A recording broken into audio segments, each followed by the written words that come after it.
అమ్మ నీ దగ్గర బోలెడంత శక్తి ఉంది. ఎవరైనా శక్తి ఉన్న వాళ్ళు ఏం చేస్తారు, ముందు బిడ్డలకి చూసుకుంటారు.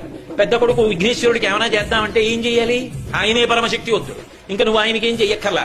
ఇక రెండో వాడు సుబ్రహ్మణ్యుడు మహాజ్ఞాని, ఆయనకేమీ చెయ్యక్కర్లా. మీ ఆయన మహానుభావం, అమ్ముడిని కలిచేసాడు, ఇంకా ఆయన వివాహం ఎందుకు చేసుకుంటాడు. కానీ అలాంటి వాణ్ణి తపస్సు చేసి ఉంచి మెడలో తాళి కట్టించుకున్నావు, నీది కదా గొప్పతనం.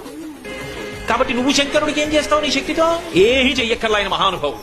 మరి నీ శక్తి అంతా ఏం చేస్తావు, పెద్ద కొడుక్కి నువ్వేం చెయ్యక్కర్లా, రెండో వాడికి చెయ్యక్కర్లా, మీ ఆయనకి చెయ్యక్కర్లా, మీ శక్తిని అంతటిని ఏం చేస్తావు అంటే నన్ను వచ్చి అడగ. ఎవడైనా వచ్చి ఆవిడ దగ్గర ఇలా ఒగ్గితే చాలు, అబ్బా ఒక్కడు దొరికాడు రాని ఇవ్వడానికి ఇచ్చేస్తుంది. అమ్మా అప్పుట నువ్వు సంతోషంగా నవ్వుతుంది, అబ్బా నా దగ్గర ఉన్నది ఇవ్వడానికి బాలుడు దొరికాడు రా నాకని సంతోషిస్తావమ్మా.